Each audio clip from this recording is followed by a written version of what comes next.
아침을 한번 상상해 보세요. 잠에서 깨자마자 잠을 확 달아나게 하고 하루를 힘차게 시작하게 해줄 뜨겁고 향긋한 커피 한 잔이 떠오릅니다. 하지만 곧바로 불안감이 밀려옵니다. 나처럼 혈압이 높은 사람도 이걸 마셔도 될까? 익숙한 상황 아닌가요? 전 세계 수많은 사람들이 매일 이 질문을 던집니다. 고혈압 환자에게 커피는 과연 친구일까요? 아니면 적일까요? 어떤 이들은 혈관의 독이라고 하고 다른 이들은 적당량은 오히려 유익하다고 장담합니다. 과연 진실은 무엇일까요? 만약 제가 여러분께 아침 커피가 적이 아니라 오히려 심장 건강을 지키는 조력자 아군가 될 수 있다고 말씀드린다면 어떨까요? 물론 아주 중요한 몇 가지 규칙을 지킨다는 전제에서 말입니다. 이번 영상에서는 의사 선생님과 함께 이 질문에 대해 영원히 종지부를 찍을 것입니다. 단순히 된다, 안 된다를 말하는데 그치지 않겠습니다. 생화학의 깊은 원리까지 파고들어 최신 연구 결과를 분석하고 건강에 대한 위험 없이 여러분이 좋아하는 음료를 즐길 수 있는 명확한 지침을 제공해 드릴 것입니다. 끝까지 시청하시면 유익한 음료를 심장 건강의 위협으로 바꿔버리는 치명적인 실수가 무엇인지 알게 되실 겁니다. 커피와 혈압의 복잡한 관계를 이해하기 위해 잠시 역사를 살펴보겠습니다. 커피는 수백 년의 역사를 지닌 음료이며 수많은 전설과 신화에 둘러싸여 있습니다. 한때는 악마의 묘약이라며 금지되었다가 또 한편으로는 만병통치약처럼 칭송받기도 했습니다. 의사와 과학자들은 수세기 동안 그 유익성과 해로움에 대해 논쟁해 왔습니다. 특히 고혈압이 전 세계 보건 문제의 주요 원인이 되었던 20세기에는 이러한 논쟁이 더욱 뜨거워졌습니다. 지난 세기 중반에 수행된 초기 연구들은 커피를 마시면 혈압이 급상승한다는 직접적인 상관관계를 보여주었습니다. 이러한 데이터를 바탕으로 과거의 의사들은 고혈압 환자들에게 커피를 단호하게 금지했습니다.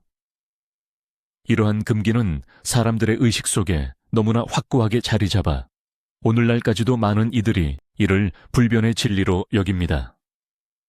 하지만 과학은 끊임없이 발전하고 있습니다. 보다 광범위하고 장기적인 새로운 연구 방법들이 등장했고 이로 인해 우리는 이 문제를 전혀 다른 각도에서 바라볼 수 있게 되었습니다. 과학자들은 단지 한 잔의 커피가 주는 순간적인 효과뿐만 아니라 커피를 장기간 꾸준히 섭취했을 때 신체에 미치는 영향을 고려하기 시작했습니다. 사람들의 유전적 특성, 생활 방식, 식습관, 기타 요인들까지 모두 고려하기 시작한 것입니다. 그리고 이 새로운 연구 결과들은 솔직히 말해서 예상 밖이었고 심지어 역설적이기까지 했습니다. 이는 의료계가 기존의 정설을 재검토하도록 만들었습니다. 오늘날 우리는 방대한 데이터가 축적되어 있어보다 신중하고 균형 잡힌 답변을 제공할 수 있는 특별한 시점에 와 있습니다. 이제 우리는 섣불리 단정 짓지 않고 분석합니다. 이 영상에서는 바로 이러한 현대적이고 증거 기반 에비던스 베이스드 데이터를 토대로 오래된 신화와 사실을 구분하고 여러분이 건강에 대해 정보에 입각한 결정을 내릴 수 있도록 돕겠습니다. 자, 그럼 가장 처음으로 돌아가 볼까요? 여러분이 따뜻하고 향긋한 커피를 처음 한 모금 마시는 그 순간 말입니다. 바로 이 몇 초 동안 우리 몸속에서는 무슨 일이 벌어지고 있을까요? 이것을 복잡한 생화학적 춤이라고 상상해 봅시다. 그리고 이 춤의 주인공은 바로 카페인 분자입니다. 카페인은 혈류를 타고 뇌로 여정을 시작하며 여기서부터 핵심적인 작용이 펼쳐집니다. 우리 뇌에는 신경세포 간의 신호 전달을 담당하는 신경전달 물질이라는 특별한 물질들이 있습니다. 그중 하나가 바로 아데노신입니다. 아데노신은 우리 몸의 천연 진정제라고 불릴 수 있습니다. 하루 동안 아데노신 수치는 서서히 축적되어 저녁 무렵이 되면 뇌에 이제 쉴 시간이라고 알리면서 피로감과 졸음을 유발합니다. 아데노신은 신경 활동을 늦추고 수면 중 산소 공급을 원활하게 하기 위해 혈관을 확장시키는 역할도 합니다. 그런데 카페인 분자는 그 구조가 아데노신 분자와 놀라울 정도로 흡사합니다. 이 때문에 카페인은 마치 가짜 신분증을 가진 교묘한 스파이처럼 신경세포 표면에 있는 아데노신 수용체 자리를 가로챌 수 있습니다. 카페인이 이 수용체를 차단하면서 아데노신은 자신의 임무를 수행할 수 없게 됩니다. 뇌는 진정 신호를 받지 못하자 몸에 비상 상황이 발생했다고 판단합니다. 이를 일종의 경고 신호로 인식하는 것입니다. 이 경보에 대한 반응으로 뇌 밑부분에 위치한 작은 샘인 뇌하수체가 부신의 신호를 보냅니다. 그러면 부신은 스트레스 호르몬인 아드레날린과 코르티솔을 적극적으로 분비하기 시작합니다. 우리가 커피에서 느끼는 활력 효과의 근본적인 원인이 바로 이 호르몬의 폭발적인 분출입니다. 심장은 더 빨리 뛰고 동공은 살짝 확장되며 호흡이 가빠지고 간은 빠른 에너지 공급을 위해 혈액에 추가적인 당분을 방출합니다. 이것은 위험한 상황에서 생존하기 위해 진화적으로 우리 안에 자리 잡은 고전적인 투쟁 도피 반응, fight or flight입니다. 그리고 바로 여기서 고혈압 환자에게 가장 중요한 핵심에 도달합니다. 아드레날린은 다른 작용 외에도 혈관을 수축시키는 역할을 합니다. 혈관이 수축하면 혈관의 통로가 좁아지고 심장은 같은 양의 혈액을 밀어내기 위해 더 큰 힘으로 작동해야 합니다. 이는 불가피하게 단기적이지만 분명하게 느껴지는 혈압 상승을 초래합니다. 이는 좋고 나쁨을 떠나 순수한 생리적 반응이며 커피 한 잔을 마신 후 약 30분에서 40분 이내에 혈압계로 측정할 수 있는 효과입니다. 혈관이 유연한 건강한 사람에게는 이러한 일시적인 혈압 상승이 보통 아무런 문제 없이 지나갑니다. 하지만 이미 고혈압을 앓고 있어 혈관의 유연성이 떨어지고 과부하 상태에 놓여 있는 사람에게는 이 추가적인 압력이 심각한 부담이 될 수 있습니다. 따라서 이 근본적인 메커니즘을 이해하는 것이 고혈압 환자가 커피를 의식적으로 섭취하는 첫 번째이자 가장 중요한 단계입니다. 우리는 단순히 음료를 마시는 것이 아니라 호르몬 및 혈관 반응의 전체적인 연쇄 작용을 시작시키고 있는 것입니다. 이제 혈압의 순간적인 급상승 메커니즘을 이해했으니 논리적인 질문이 하나 떠오릅니다. 커피는 과연 혈압을 얼마나, 그리고 얼마나 오랫동안 올릴까요? 이 질문이 핵심입니다. 이 답에 따라 커피가 고혈압 환자에게 위험한지 아닌지가 결정되기 때문이죠. 그래프를 한번 상상해 보세요. 가로축 X축은 시간, 세로축 Y축은 동맥 혈압 수치입니다. 커피를 마시는 순간 혈압은 평소 수준에 머물러 있습니다. 약 30분 후 그래프의 곡선이 서서히 위로 올라가기 시작합니다. 이 상승의 최고점, 즉 피크는 보통 음료를 마신 후 1시간 이내에 도달합니다. 그렇다면 이 최고점은 얼마나 높아질까요? 연구 결과에 따르면 평균적으로 수축기 혈압, 즉 위 혈압은 5에서 10mm 가량 정도, 이왕이 혈압, 아래 혈압은 5에서 7mm 가량 정도 상승할 수 있습니다. 물론 이는 평균치입니다. 카페인에 특히 민감한 일부 사람들의 경우 상승폭이 더 클 수 있으며 최대 15에서 20ml까지 올라가기도 합니다. 예를 들어 혈압이 100/80인 정상인에게는 135/87로 오르는 정도는 크게 중요하거나 위험하지 않습니다. 하지만 만약 평소 혈압이 이미 159/95로 높다면 이것이 165/102까지 상승하는 것은 두통, 현기증, 이명과 같은 불쾌한 증상을 유발할 수 있습니다. 이제 이 효과가 얼마나 지속되는지 알아봅시다. 호르몬 분비와 혈관 수축 현상이 영원히 지속되지는 않습니다. 일반적으로 상승된 혈압은 요 3시간, 길게는 4시간까지 유지됩니다.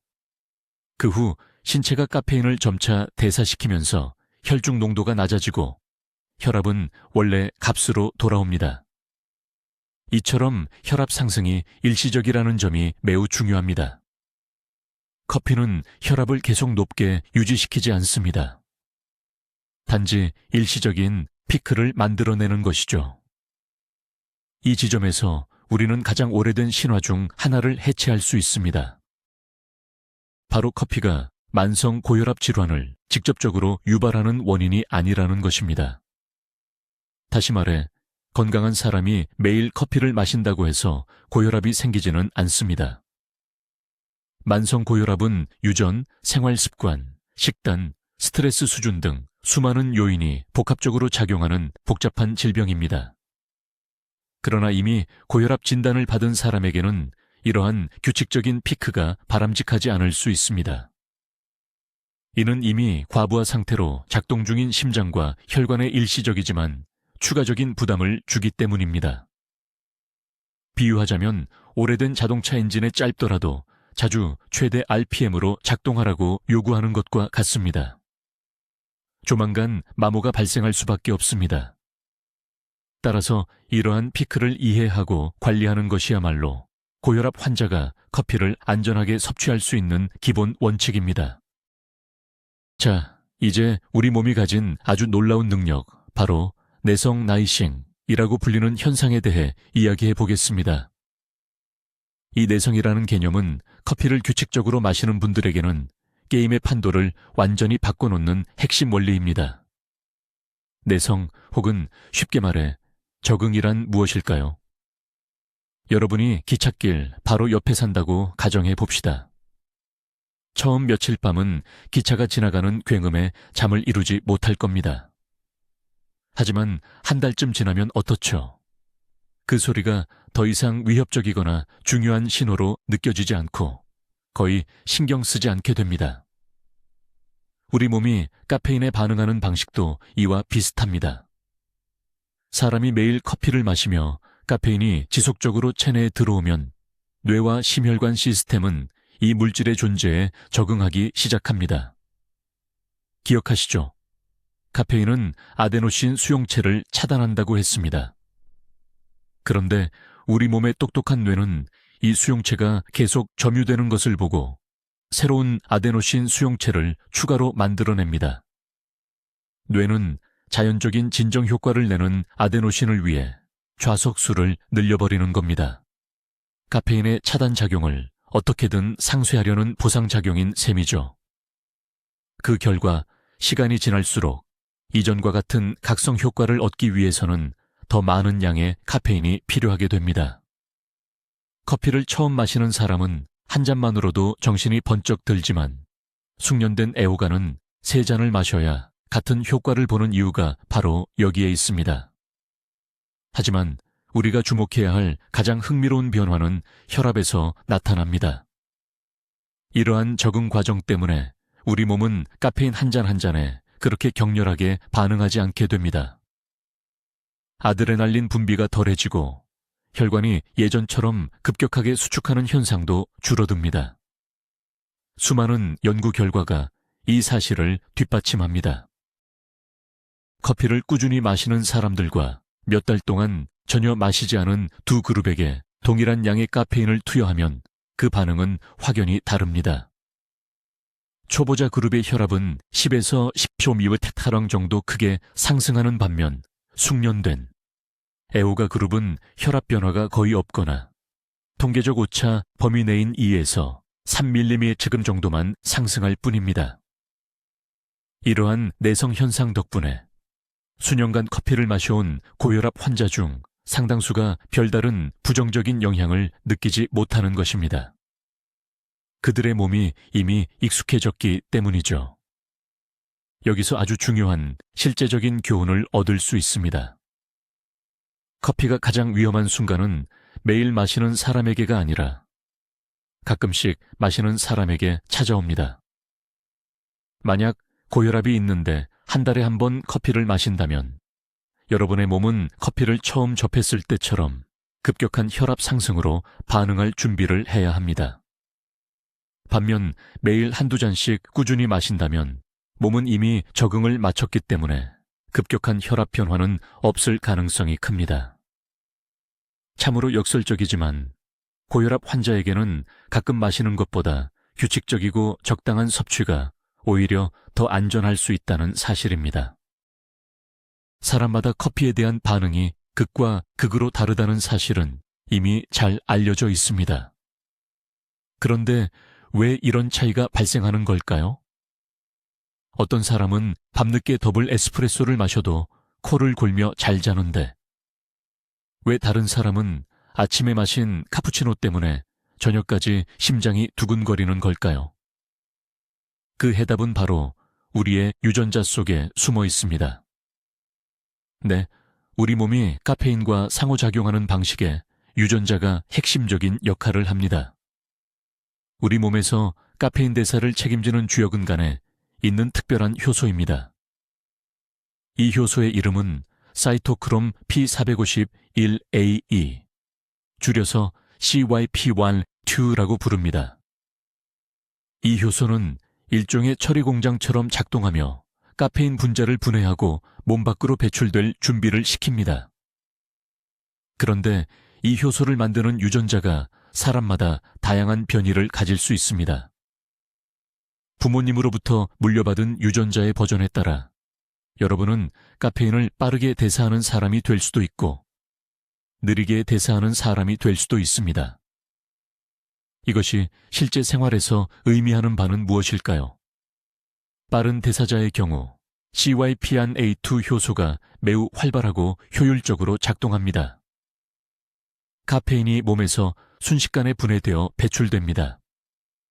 따라서 커피의 각성 효과가 오래가지 않으며 부정적인 부작용 없이 더 많은 양을 마실 수 있습니다. 그들의 심혈관 시스템은 카페인에 짧은 시간만 노출됩니다.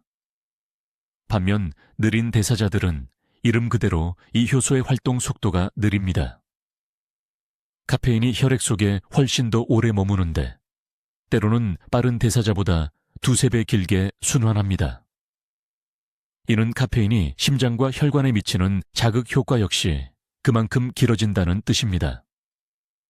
바로 이들이 불면증, 불안감, 심기항진, 그리고 특히 우리에게 중요한 장기적인 혈압 상승 같은 커피 부작용을 호소하는 경우가 많습니다. 그렇다면 이것이 고혈압과 어떻게 연결될까요?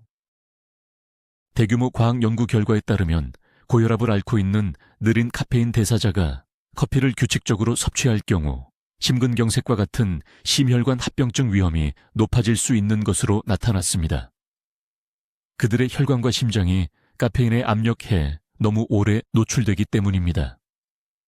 하지만 빠른 대사자에게서는 이러한 연관성이 발견되지 않았습니다.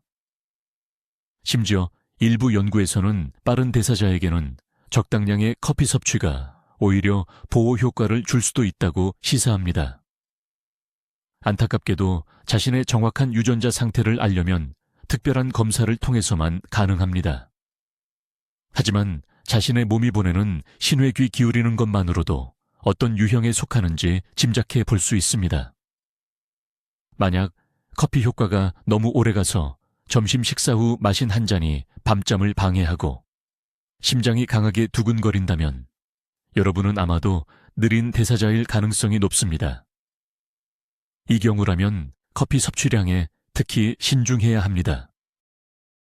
이제 커피와 관련된 가장 큰 두려움, 즉 커피를 규칙적으로 마시면 만성적인 고혈압을 피할 수 없게 된다는 오해에 대해 이야기해 보겠습니다. 이 미신은 워낙 뿌리 깊어서 혈압이 정상인 건강한 분들조차 커피가 시간이 지나면서 혈관을 망가뜨리고 결국 고혈압 환자가 될까봐 걱정하며 커피 마시기를 주저합니다. 과연 이 주장에 과학적 근거가 있는지 자세히 살펴봅시다. 이를 위해서는 커피 한 잔 마신 직후 혈압을 측정하는 단기 실험이 아니라 수년에 걸쳐 진행된 대규모 장기 관찰 연구를 살펴봐야 합니다. 이러한 연구에서 과학자들은 수십 년에 걸쳐 수만 명, 때로는 수십만 명의 사람들을 추적 관찰합니다. 참여자들이 커피를 얼마나 마시는지 기록하고 시간이 지나면서 누가 고혈압에 걸리는지를 확인하죠. 그렇다면 이러한 글로벌 연구 결과는 무엇을 보여줄까요?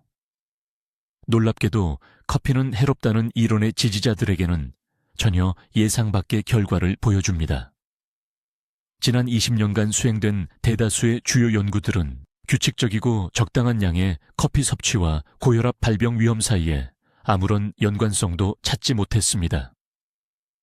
심지어 일부 연구에서는 과학자들조차 놀랄 만큼 그 반대의 결과가 나타나기도 했습니다. 즉, 하루에 두세 잔의 커피를 마시는 사람들이 커피를 전혀 마시지 않는 사람들보다 고혈압 발병 위험이 오히려 약간 더 낮았습니다. 어떻게 이런 일이 가능할까요? 분명 카페인이 혈압을 일시적으로 상승시킨다고 했는데 말이죠. 여기서 우리는 소위 커피의 역설과 마주하게 됩니다. 우리가 혈압계로 측정할 수 있는 카페인의 단기적인 효과는 말 그대로 일시적인 현상일 뿐입니다. 하지만 커피 원두에 함유된 전체 성분들이 우리 몸에 미치는 장기적인 영향은 완전히 다릅니다. 사실 커피는 단순히 물과 카페인의 조합이 아닙니다. 이것은 1,000가지 이상의 다양한 생체 활성 화합물을 포함하는 매우 복잡한 화학적 칵테일입니다. 그리고 이 성분들 중 상당수는 심혈관계에 유익할 수 있는 특성을 지니고 있습니다. 이에 대해서는 잠시 후에 자세히 다루겠습니다. 이러한 유익한 성분들은 규칙적으로 섭취될 경우 혈관에 장기적인 보호작용을 하며 탄력성을 개선하고 염증 및 산화 스트레스와 싸우는 데 도움을 줍니다. 이러한 긍정적인 장기 효과가 카페인으로 인한 일시적인 혈압 상승을 상쇄하거나 최소한 보완하는 것으로 보입니다. 따라서 오늘날의 과학적 합의는 이렇습니다. 원래 혈압이 정상인 사람들에게 적당량의 커피 섭취는 미래의 고혈압 발병 위험을 높이지 않습니다. 이 오해는 이제 해소되었다고 볼 수 있습니다. 커피가 고혈압의 원인은 아닙니다. 다만 이것이 커피를 물처럼 마셔도 된다는 뜻은 아닙니다. 여기서 핵심 단어는 적당량입니다. 그리고 이 결론은 질병의 발생에 관한 것이지 혈압 변화 하나하나가 중요한 기존 고혈압 환자의 관리와는 다르다는 점을 꼭 기억해야 합니다. 자, 이제 가장 흥미로운 지점, 바로 커피의 역설이라고 불리는 부분에 도달했습니다. 일시적으로 혈압을 높일 수 있는 음료가 어떻게 장기적으로는 심혈관 질환 위험 감소와 관련될 수 있을까요? 얼핏 들으면 비논리적으로 보입니다. 하지만 그 비밀은 단순히 카페인만을 넘어선 커피콩의 매우 풍부한 성분 구성에 숨어 있습니다. 이 이야기의 주인공들은 바로 항산화제, 특히 폴리페놀 화합물입니다. 그 중에서도 가장 잘 알려진 것이 클로로겐산입니다. 이 강력한 항산화 성분 함량 면에서 커피는 우리가 섭취하는 모든 식품 중 단연 선두주자입니다. 그렇다면 이 성분들이 우리 몸에서 어떤 역할을 할까요? 이들의 주요 임무는 산화 스트레스와 싸우는 것입니다. 우리의 세포를 작은 도시라고 상상해 보세요. 이 도시를 끊임없이 공격하는 적들이 있는데 바로 활성산소입니다. 활성산소는 세포벽, 단백질, 심지어 DNA까지 손상시키는 불안정한 분자입니다. 이 산화 스트레스라는 과정은 노화, 염증을 포함한 많은 만성질환의 근본 원인이 됩니다. 특히 우리에게 중요한 것은 혈관벽의 손상입니다. 혈관의 내벽, 즉 내피가 손상되면 탄력을 잃고 뻣뻣해지며 그 위에 동맥경화반이 쉽게 형성됩니다. 이는 동맥경화와 고혈압으로 가는 지름길입니다. 커피 속 클로로겐산 같은 항산화제는 이 활성산소라는 적을 무력화시키는 용감한 군대처럼 작동합니다. 이들은 우리의 혈관을 내부에서 보호하여 건강하고 탄력 있는 상태를 유지시켜 줍니다. 하지만 이게 다가 아닙니다. 클로로겐산을 비롯한 커피의 폴리페놀은 내피 자체의 기능까지 개선할 수 있습니다. 이들은 천연혈관 확장제, 즉 혈관을 넓혀주는 물질인 산화질소의 생성을 촉진합니다. 확장되고 탄력 있는 혈관은 정상 혈압의 핵심 조건입니다. 결과적으로 흥미로운 그림이 완성됩니다. 한편으로 커피의 카페인은 혈관에 수축하라는 명령을 내립니다. 하지만 동시에 같은 음료에 들어있는 항산화 성분은 장기적으로 혈관이 건강하고 탄력적이며 잘 확장될 수 있도록 만드는 역할을 합니다. 게다가 커피에는 다른 유익한 성분들도 들어있습니다. 예를 들어 심장 박동 조절과 혈관벽 이완에 중요한 마그네슘, 그리고 혈압 상승을 유발하는 과도한 나트륨을 배출하도록 돕는 칼륨 등이 그것입니다. 결국 커피콩은 자극 성분과 보호 성분의 놀라운 균형을 이루고 있습니다. 규칙적으로 섭취할 경우 이 보호적인 항산화 특성이 전면에 나서서 전반적인 심혈관 건강에 유익한 영향을 미치게 됩니다. 이것이 바로 수년간의 연구가 적당량의 커피 섭취가 해로움이 아닌 이점을 보여주는 이유, 즉 커피 역설의 해답입니다. 우리가 흔히 커피라고 하면 왠지 모르게 다 비슷할 거라고 생각하곤 합니다. 하지만 실제로 커피의 세계는 생각보다 훨씬 방대하고 다양하죠. 특히 고혈압이 있는 분들에게는 어떤 종류의 커피를 선택하느냐가 정말 중요한 결정이 될 수 있습니다. 우리 주변에서 가장 흔히 접하는 두 가지 대표적인 커피, 바로 원두 커피와 인스턴트 커피를 비교해 보겠습니다. 겉으로 보기에는 제조 방식만 다를 뿐인 것 같지만 사실 그 차이는 카페인 함량부터 건강에 이로운 유효 성분까지 훨씬 더 깊습니다. 먼저 끓는 물로 내리는 방식의 원두 커피부터 살펴보겠습니다. 터키식 이비크, 프렌치 프레스 혹은 커피 머신으로 추출하든 상관없이 말입니다. 이 경우 우리는 통째로 로스팅하고 갈아낸 원두를 사용합니다. 이렇게 추출한 커피는 이전에 언급했던 유익한 폴리페놀과 항산화 성분을 최대한으로 보존합니다. 특히 혈관 보호에 도움을 주는 클로로겐산이 풍부하게 함유되어 있죠. 원두 커피 한 잔의 카페인 함량은 원두 종류나 추출 방식에 따라 달라지지만 일반적으로 200ml 표준 잔 기준으로 평균 80ml에서 120ml 사이입니다. 이제 인스턴트 커피를 보겠습니다. 인스턴트 커피의 제조 과정은 훨씬 더 복잡합니다. 먼저 원두를 볶고 갈아낸 후 굉장히 농축된 커피 추출액을 만듭니다. 그 다음 이 추출액을 두 가지 방식 중 하나로 건조합니다. 뜨거운 공기로 분사해서 파우더 형태로 만들거나 냉동 후 진공 상태에서 건조시켜 알갱이, 즉 크리스탈 형태로 만드는 방식입니다. 안타깝게도 이러한 집약적인 가공 과정을 거치면서 귀중한 클로로겐산을 포함해 유익한 성분 상당 부분이 손실됩니다. 일부 연구 결과에 따르면 인스턴트 커피에는 원두 커피보다 유효 성분이 2배에서 심지어 3배까지 적을 수 있다고 합니다. 그렇다면 카페인은 어떨까요? 여기에도 중요한 차이점이 있습니다. 일반적으로 인스턴트 커피 제조에는 아라비카보다 카페인 함량이 본래 1.5배에서 2배 정도 높은 상대적으로 저렴한 로부스타 품종이 주로 사용됩니다. 가공 과정에서 일부 카페인이 손실되기는 하지만 인스턴트 커피 한 잔에 들어있는 최종 카페인 함량은 대개 원두 커피보다 약간 낮은 평균 60ml에서 80ml 수준입니다.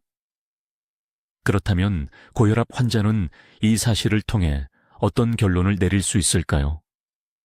만약 커피를 마시는 주된 목적이 혈관 건강을 위한 보호 성분을 섭취하는 것이라면 당연히 원두 커피를 선택해야 합니다. 원두 커피를 통해 최대치의 항산화 성분을 얻을 수 있습니다. 반면 카페인 섭취량을 최소화하는 것이 가장 큰 목표라면 인스턴트 커피가 더 나은 선택처럼 보일 수 있습니다.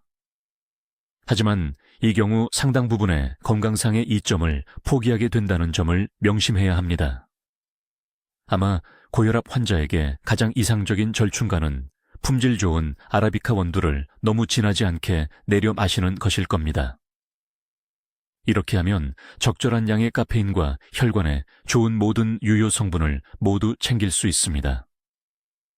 인스턴트 커피는 다른 대안이 전혀 없을 때 비상용으로만 남겨두는 것이 좋겠습니다. 우리는 커피 자체에 대해 많은 이야기를 하지만 정작 우리가 커피에 무엇을 넣는지에 대해서는 자주 간과합니다.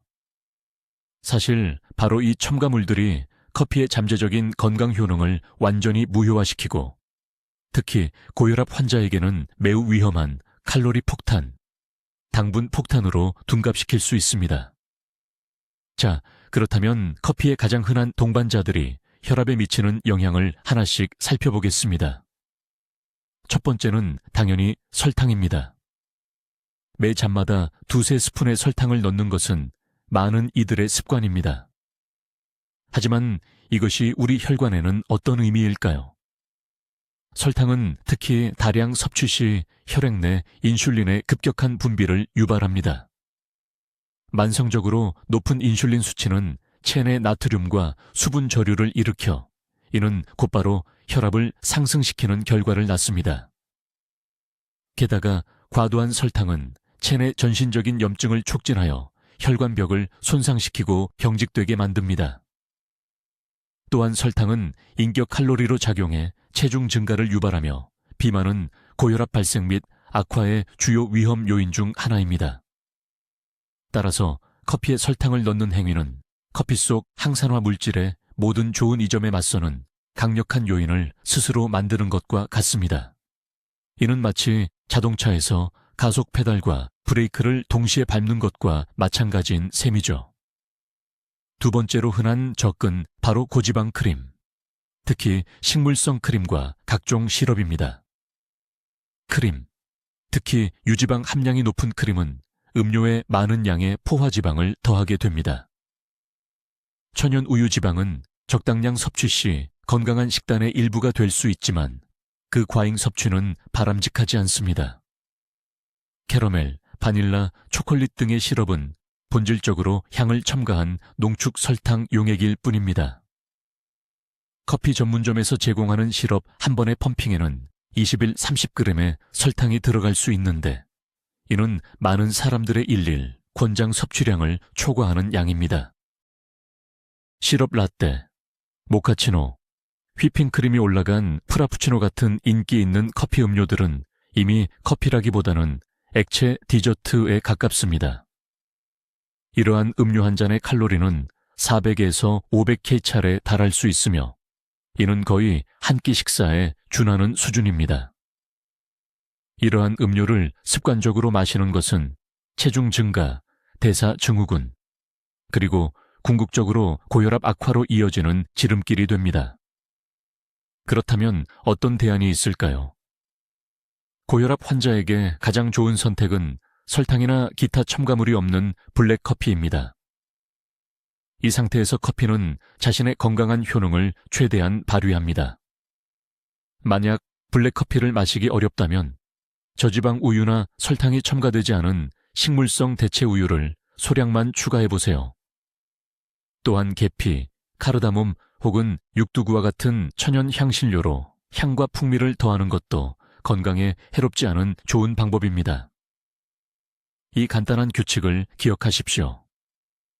커피가 단순할수록 여러분의 혈관 건강에는 더 이롭습니다. 고혈압 문제를 이야기할 때 흔히 카페인만 탓하고 설탕이 미치는 부정적인 영향은 간과하기 쉽습니다. 이 부분을 다시 한번 집중해서 살펴보겠습니다. 과도한 설탕 섭취와 고혈압 사이의 연관성은 이제 과학적으로 입증된 사실이며 그 영향 메커니즘은 상당히 복잡하고 다각적입니다. 첫째, 고인슐린 혈증 유발입니다. 설탕은 앞서 말씀드렸듯이 고인슐린 혈증을 유발합니다. 이는 혈액 속에 인슐린 호르몬이 과도하게 돌아다니는 상태를 말합니다. 인슐린의 주요 기능 중 하나는 수분 및 나트륨 염분, 균형을 조절하는 것인데, 인슐린이 과잉되면 신장에서 나트륨과 수분 배출 기능이 저하됩니다. 나트륨이 체내에 정체되면 순환하는 혈액량이 늘어나고, 이는 결국 혈관벽에 가해지는 압력을 높여 혈압 상승으로 이어집니다. 이는 설탕과 고혈압을 연결하는 가장 직접적이고 빠른 경로 중 하나입니다. 둘째, 혈관 내피 손상입니다. 식단에 설탕이 과도할 경우, 특히 다양한 감미료나 시럽에 포함된 과당 프룩토스은 요산 생성을 증가시킵니다. 혈중 요산 수치가 높아지면 통풍 위험뿐만 아니라 우리 혈관의 내벽인 내피 엔도텔리움을 손상시키는 강력한 요인이 됩니다. 손상된 내피는 혈관을 이완시키는 천연 물질인 산화질소 니트릭 억사이드를 충분히 생성하지 못하게 됩니다. 그 결과 혈관은 탄력성을 잃고 뻣뻣해지며 이 역시 혈압 상승을 부추깁니다. 셋째, 교감신경계 활성화입니다. 설탕은 교감신경계에 영향을 미칩니다. 많은 양의 설탕 섭취는 교감신경계를 활성화하여 심박수를 올리고 말초 혈관을 수축시킵니다. 이는 아드레날린이 유발하는 반응과 매우 유사합니다. 결국 커피에 설탕을 추가하면 카페인뿐만 아니라 설탕으로 인해 혈관에 이중 타격을 가하는 셈이 됩니다. 넷째, 내장지방 축적과 염증입니다. 장기적으로 볼 때 가장 중요한 메커니즘일 수 있는데 바로 체중 증가입니다. 설탕과 시럽이 들어간 커피를 포함한 단 음료는 현대인의 식단에서 빈 칼로리의 주요 공급원입니다. 이들은 포만감을 주지 않으면서도 지방 조직, 특히 내장 주변에 쌓이는 내장지방 축적을 촉진합니다. 내장지방은 단순히 에너지를 저장하는 수동적인 창고가 아닙니다. 이는 호르몬과 염증성 물질을 분비하는 활발한 내분비 기관이며 인슐린 저항성, 전신염증, 그리고 궁극적으로 고혈압 발병에 기여합니다. 결론적으로 커피 한 잔에 넣는 설탕 한 스푼은 여러분의 혈압 문제를 악화시키는 작은 발걸음이 될 수 있습니다. 사실 커피 자체를 완전히 끊는 것보다 설탕을 끊는 습관이 고혈압 관리에 훨씬 더 큰 이점을 가져다 줄 수 있습니다. 이것은 주된 성분인 커피가 아닌 그 주변의 첨가물이 결정적이고 부정적인 역할을 하는 대표적인 경우입니다. 카페인이 혈압에 미치는 영향을 우려하는 많은 고혈압 환자들에게 디카페인 커피, 즉 디카페인은 완벽한 해결책처럼 보입니다. 익숙한 맛과 향을 혈관 걱정 없이 즐길 수 있으니까요. 하지만 과연 모든 것이 그렇게 단순할까요? 디카페인은 일반 커피를 완전히 대체할 수 있는 안전한 대안일까요? 지금부터 자세히 알아보겠습니다. 우선 커피에서 카페인을 어떻게 제거하는지부터 알아보겠습니다. 디카페인화 방식에는 몇 가지 종류가 있습니다. 가장 오래되고 저렴한 방식은 염화메틸렌이나 에틸아세테이트 같은 화학 용매를 사용하는 것입니다. 커피콩을 이 용매에 담가 카페인을 추출해낸 후 세척하고 로스팅합니다. 제조사들은 잔류 용매의 양이 최소화되어 안전하다고 주장하지만 많은 소비자들이 이 방식에 대해 우려를 표합니다. 보다 현대적이고 비용이 많이 드는 방식으로는 스위스 워터 프로세스와 초임계 이산화탄소 추출법이 있습니다. 이 방법들은 강력한 화학물질을 사용하지 않아 더 깨끗하고 선호되는 것으로 여겨집니다. 디카페인 커피를 고를 때는 포장에 적힌 디카페인화 방법을 확인해 보는 것이 좋습니다. 이제 가장 중요한 질문입니다. 디카페인 커피에도 건강상의 이점이 남아있을까요? 안타깝게도 카페인을 제거하는 과정에서 특히 화학적 방식을 사용할 경우 일부 유익한 폴리페놀과 항산화 물질 또한 함께 손실됩니다. 연구에 따르면 디카페인 커피의 클로로겐산 함량은 일반 커피에 비해 15%에서 30% 정도 낮을 수 있습니다. 즉, 혈관을 보호하는 효능은 어느 정도 감소하지만 완전히 사라지는 것은 아닙니다. 또한 카페인이 없는 커피라는 표현이 완전히 정확하지는 않다는 점을 알아야 합니다. 기술적으로 커피콩에서 카페인을 100% 제거하는 것은 불가능합니다. 기준에 따르면 디카페인 커피는 최소 97% 이상의 카페인이 제거되어야 합니다. 이는 여전히 소량, 보통 한 잔당 Dmg에서 5mg 정도의 카페인이 남아있다는 뜻입니다. 대다수의 사람들에게는 전혀 영향이 없는 양이지만 카페인에 극도로 민감한 사람이라면 아주 최소한의 잔류량에도 이론적으로 반응이 나타날 수 있습니다. 그렇다면 디카페인 커피는 혈압에 영향을 미칠까요? 대부분의 연구는 그렇지 않다고 말합니다. 혈압 급상승을 유발하는 주요 활성 물질이 제거되었기 때문에 디카페인은 심혈관계에 일반 커피와 같은 급격한 영향을 주지 않습니다. 아드레날린 분비를 유발하거나 혈관을 수축시키지 않는다는 의미입니다. 따라서 혈압의 급격한 상승을 관리하는 측면에서는 디카페인 커피가 고혈압 환자에게 훨씬 더 안전한 대안인 것은 분명합니다. 결론적으로 디카페인 커피는 현명한 절충간이라고 볼 수 있습니다. 일부 항산화 성분의 이점과 섬세한 맛의 풍미를 어느 정도 포기하는 대신 갑작스러운 혈압 상승을 유발하지 않는 음료를 얻을 수 있습니다. 이는 카페인 각성 효과가 더 이상 필요하지 않은 오후 시간대나 일반 커피를 마셨을 때 부작용을 심하게 겪는 고혈압 환자들에게 아주 훌륭한 선택지가 될 수 있습니다. 고혈압 환자에게는 어떤 커피를 얼마나 마시는지보다 언제 마시는지가 매우 중요합니다. 커피 휴식 시간을 잘 선택하면 잠재적인 건강 위험을 완화하고 건강을 해치지 않으면서 커피를 최대한 즐길 수 있습니다. 이러한 규칙은 우리의 일일 생체 리듬과 생리학적 이해를 기반으로 합니다. 첫 번째이자 가장 중요한 규칙. 절대로 일어나자마자 커피를 마시지 마십시오. 이 습관은 매우 흔하지만 특히 고혈압 환자에게는 내분비학적으로 가장 좋지 않은 습관입니다.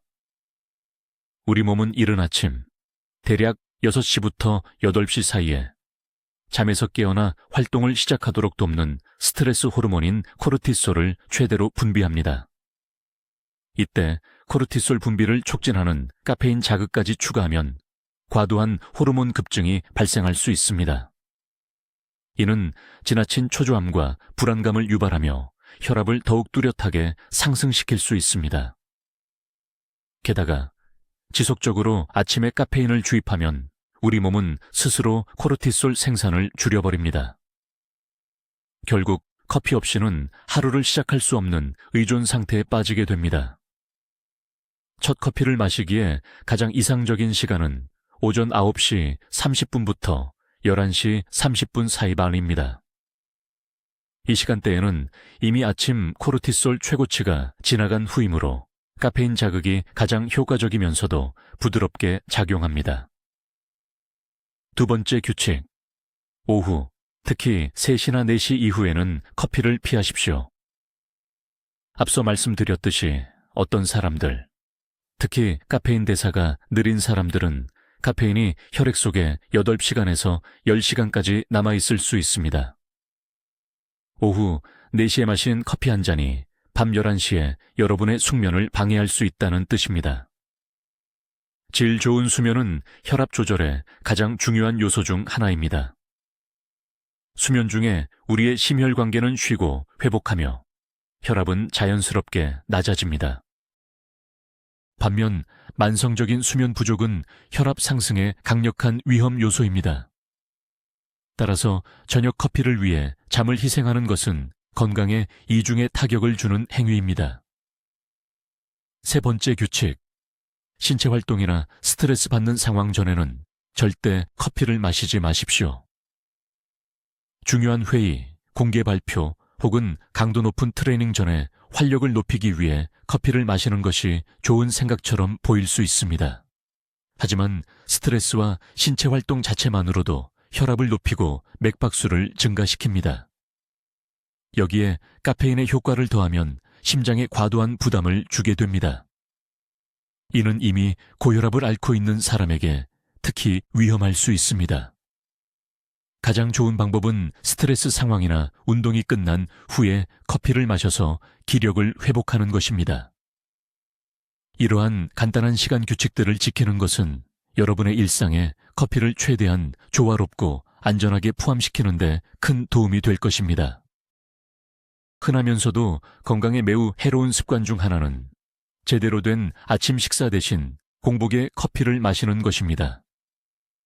많은 분들이 시간에 쫓겨서 혹은 소화기관을 깨운다는 목적으로 이렇게 행동합니다. 하지만 고혈압 환자는 물론이고 일반적인 건강 상태의 사람에게도 이러한 습관은 여러 가지 부정적인 결과를 초래할 수 있습니다. 지금부터 그 이유를 자세히 살펴보겠습니다. 첫째, 커피는 위산 분비를 촉진하는 성질이 있습니다. 위가 비어 있을 때 이 위산은 위 점막을 자극하기 시작하며 시간이 지나면 위염, 속쓰림, 심지어는 궤양성 질환으로 이어질 수 있습니다. 위장 문제 자체가 신체에 추가적인 스트레스가 되어 간접적으로 혈압에도 영향을 미칠 수 있습니다. 둘째, 공복에 커피를 마시면 혈당 수치가 더 급격하게 변동할 수 있습니다. 카페인은 간에서 포도당 방출을 촉진하여 빠른 에너지 충전을 제공합니다. 하지만 음식으로부터 느린 에너지 공급이 없다면 이처럼 급격히 오른 혈당은 그만큼 빠르게 떨어집니다. 이러한 혈당 롤러코스터는 불과 한두 시간 만에 피로감, 짜증, 그리고 배고픔을 유발하며 장기적으로는 혈관 건강에 부정적인 영향을 미칩니다. 특히 인슐린 저항성과 같은 대사장애를 동반하는 경우가 많은 고혈압 환자에게는 더욱 피해야 할 습관입니다. 셋째, 앞서 논의했듯이 카페인은 스트레스 호르몬인 아드레날린과 코르티솔 분비를 자극합니다. 공복 상태에서는 이러한 효과가 훨씬 더 강하게 나타날 수 있습니다. 영양분을 공급받지 못한 신체는 이를 스트레스 상황으로 인식하며 카페인이 이 반응을 악화시킵니다. 그 결과 단순한 각성 상태가 아닌 신경과민, 불안, 그리고 더 큰 폭의 혈압 및 맥박 상승이 발생할 수 있습니다. 식사 중 또는 식사 후에 커피를 마실 때 음식은 일종의 완충제 역할을 합니다. 음식물은 카페인 흡수를 늦춰 혈액 속으로의 유입을 더 부드럽고 완만하게 만듭니다. 이는 급격한 카페인 농도 최고점을 피하게 해주고 그에 따른 갑작스러운 혈압 상승을 막는 데 도움이 됩니다. 게다가 단백질, 식이섬유, 복합 탄수화물이 풍부한 제대로 된 아침 식사는 혈당 수치를 안정시키고 수시간 동안 신체에 에너지를 공급합니다. 이 경우 커피는 더 이상 주된 에너지원이 아니라 집중력과 주의력을 높이는 데 도움을 주는 기분 좋은 보조제로 작용합니다. 그러므로 간단하지만 매우 중요한 규칙을 기억하십시오. 식사 먼저, 그 다음 커피입니다. 절대 순서를 바꾸지 마세요. 가장 이상적인 방법은 균형 잡힌 아침 식사 후 30분에서 40분 뒤에 커피 한 잔을 마시는 것입니다. 이렇게 하면 소화기계와 심혈관계에 대한 잠재적인 위험을 최소화하면서 커피의 모든 이점을 누릴 수 있습니다. 우리가 자주 간과하는 굉장히 중요한 측면이 있습니다. 바로 카페인과 약물 간의 상호작용입니다. 고혈압 환자들은 보통 혈압을 낮추는 약, 즉 강압제를 꾸준히 복용합니다. 그렇다면 아침에 마시는 커피 한 잔이 과연 이 약효에 영향을 미칠까요? 정답은 그렇다이며 이 상호작용은 생각보다 복잡합니다. 첫째, 카페인과 혈압약은 심혈관계에 완전히 상반되는 효과를 냅니다. 아시다시피 카페인은 혈관을 수축시키고 혈압을 올립니다. 반면 고혈압약은 혈관을 확장하고 혈압을 내리는 것을 목표로 하죠. 이 둘을 동시에 복용하면 우리 몸에게 서로 모순되는 두 가지 명령을 동시에 내리는 셈입니다. 이것은 마치 한 사람이 문을 당기는데 동시에 다른 사람이 그 문을 미는 것과 같습니다. 그 결과 약의 효과는 당연히 떨어질 수밖에 없습니다. 카페인은 약물의 효과를 부분적으로 혹은 완전히 상쇄시켜버릴 수 있으며 특히 복용 후 몇 시간 동안 두드러집니다. 이렇게 되면 하루 동안 혈압 조절이 원하는 만큼 잘 되지 않을 위험이 있습니다. 둘째, 카페인은 간에서 특정 약물의 대사에도 영향을 미칩니다. 카페인은 메토프로롤 같은 특정 베타 차단제를 포함하여 여러 물질과 동일한 효소 시스템을 통해 처리됩니다. 카페인과 약이 동시에 간으로 들어오면 이들은 효소를 놓고 경쟁을 하게 됩니다.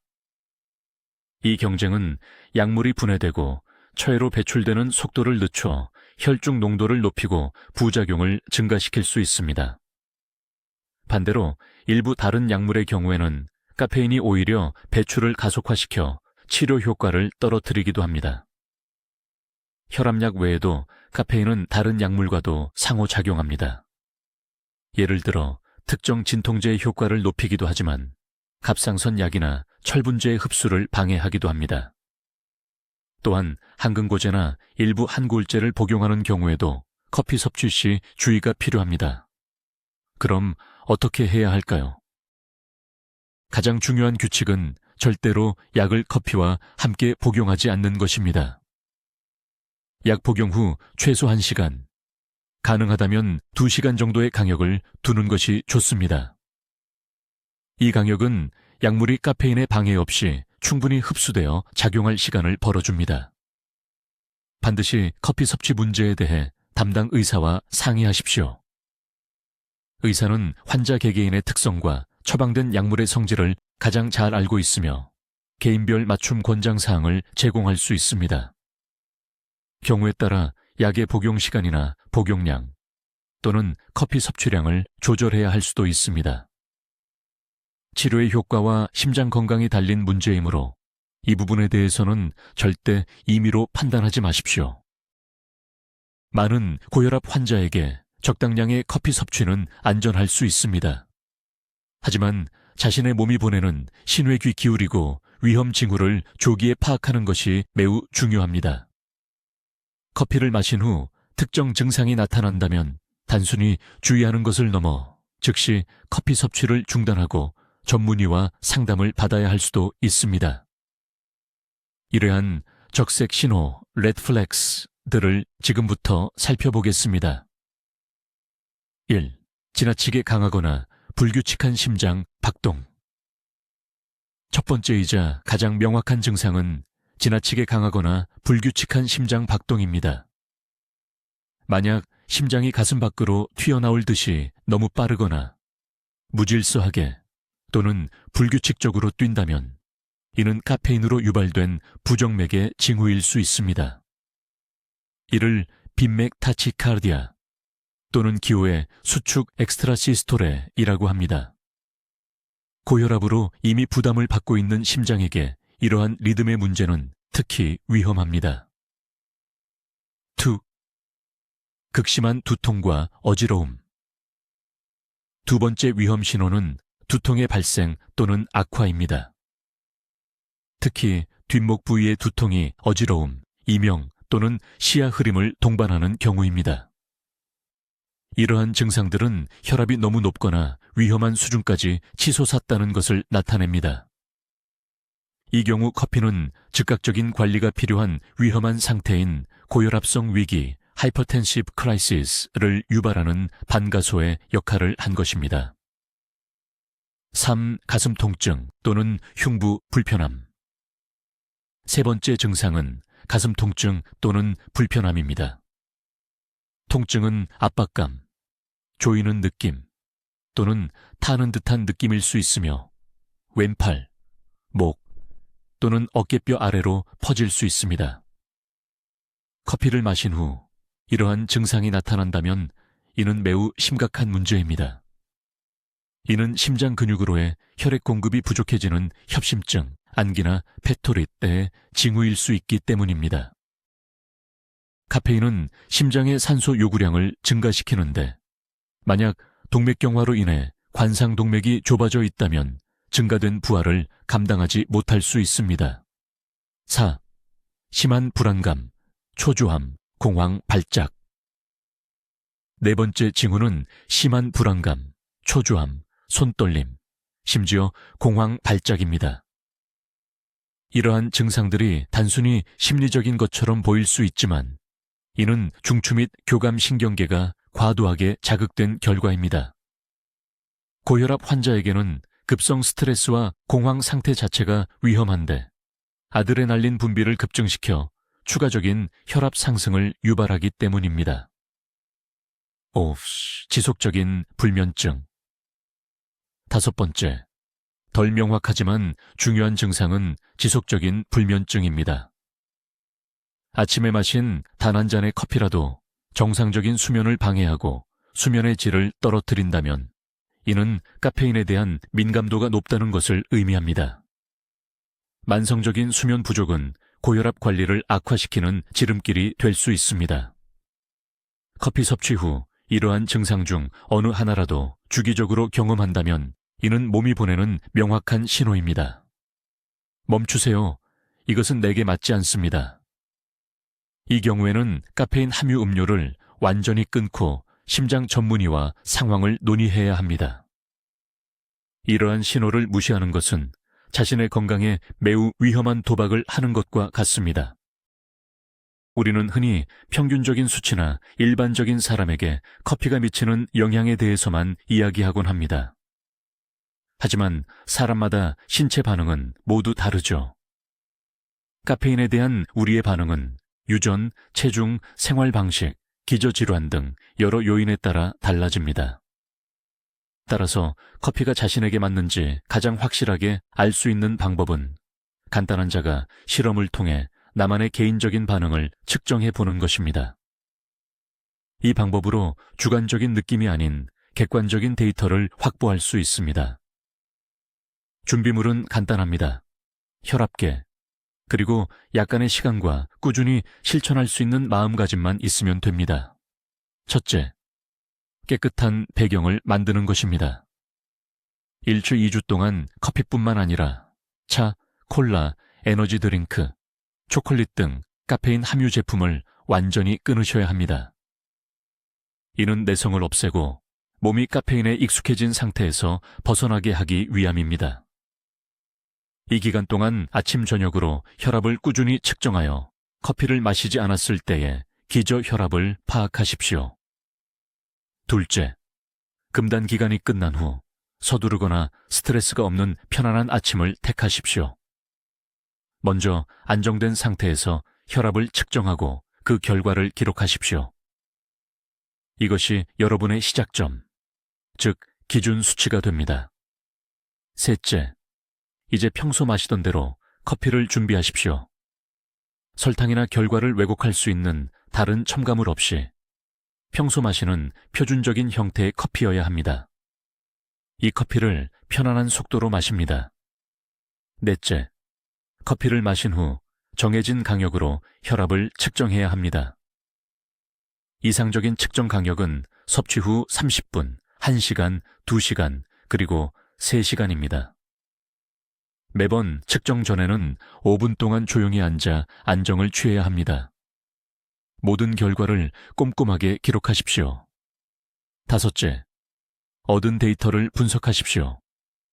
커피를 마신 후에 혈압 수치를 아침 기준 수치와 비교해보세요. 수축기 혈압과 이왕이 혈압이 얼마나 상승했습니까?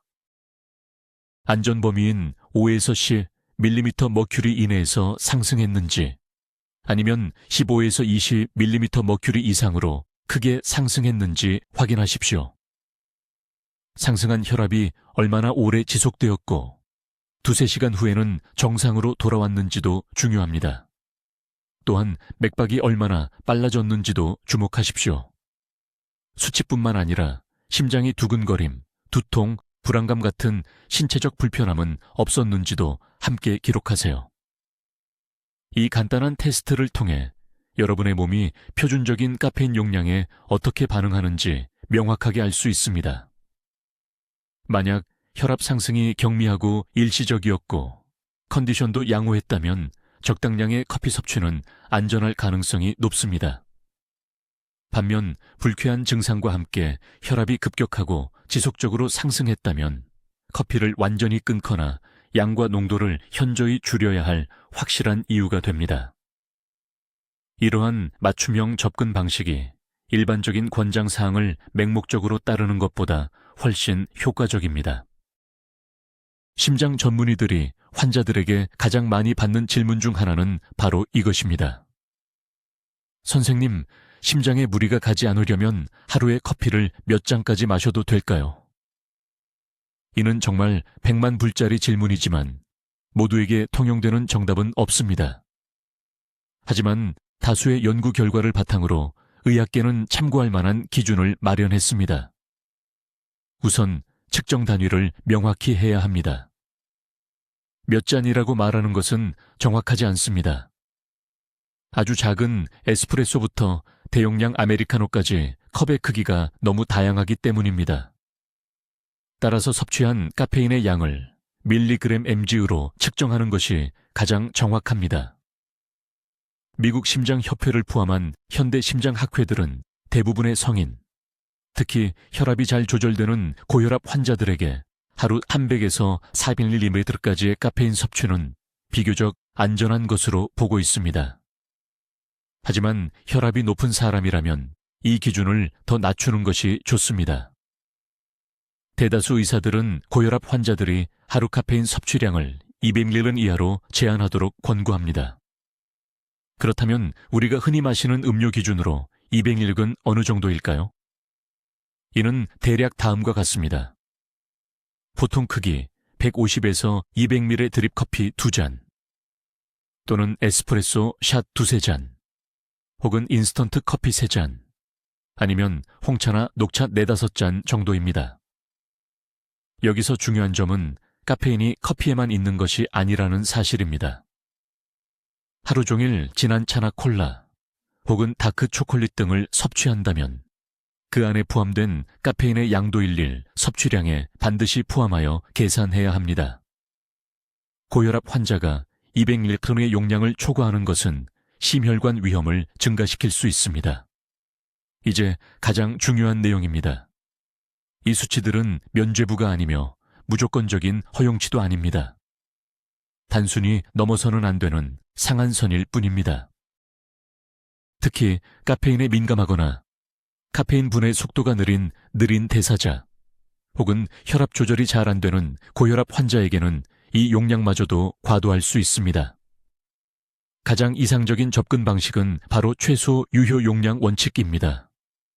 활력과 즐거움을 위해 커피 한 잔으로 충분하다면 허용치에 가깝다고 해서 굳이 2잔을 마실 필요는 없습니다.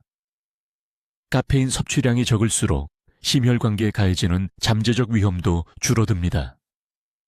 대부분의 고혈압 환자에게 가장 안전하고 최적인 양은 오전 중 연한 원두커피 한 잔, 많으면 2잔입니다. 이 정도는 항산화 효과와 커피를 마시는 즐거운 의식은 누리면서도 심장과 혈관에 과도한 부담을 주지 않습니다. 물론 이 일반적인 권고사항을 이전에 말씀드렸던 개인별 테스트 결과와 본인의 몸 상태에 항상 맞춰 적용해야 합니다. 당신의 몸이야말로 최고의 조언자입니다. 저희는 커피의 핵심 유효 성분으로 클로로겐산을 여러 차례 언급해 왔습니다.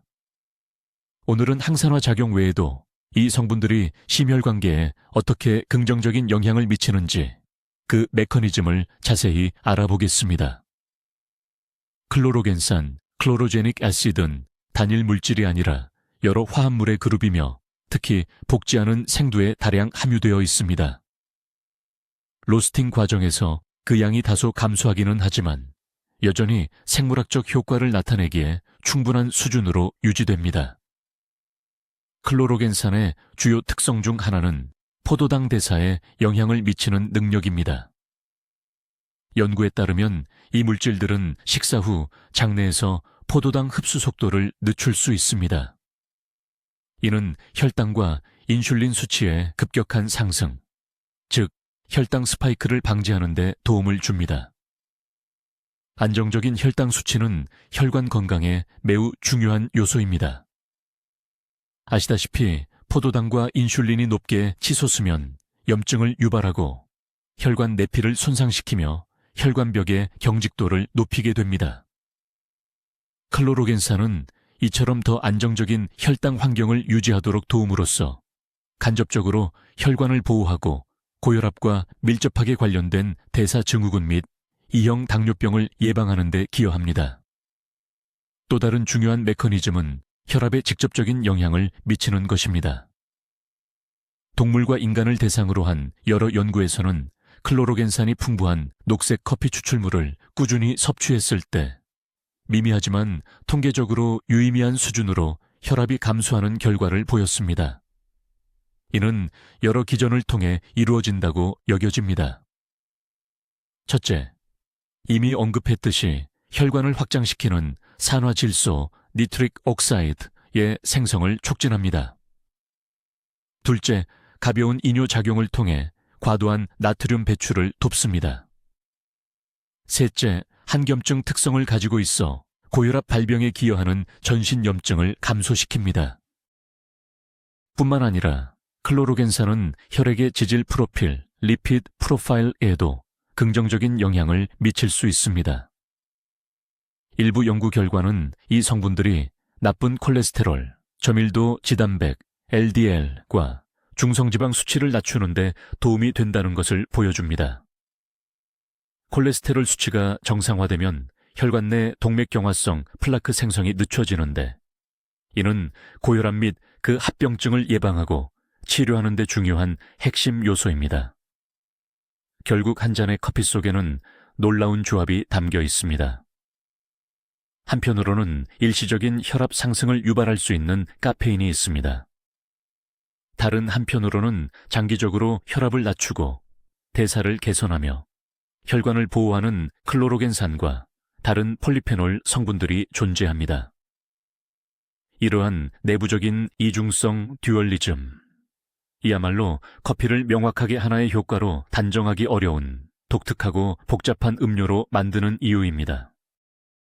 인스턴트 커피에 대해 이야기할 때 혈압과는 직접적인 관련이 없지만 전반적인 건강에 중요한 또 다른 부분을 짚고 넘어가야 합니다.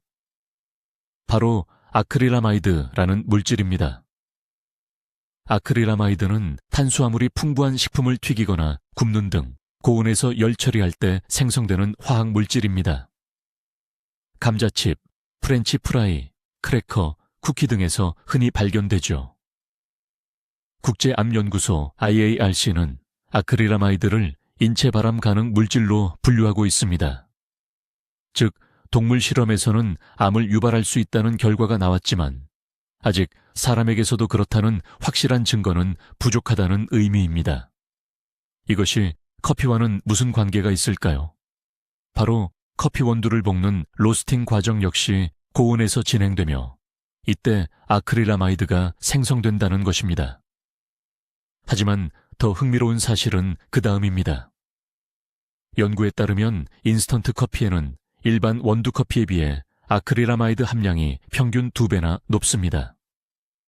왜 이런 차이가 발생할까요? 이는 인스턴트 커피의 제조 기술과 관련이 있습니다.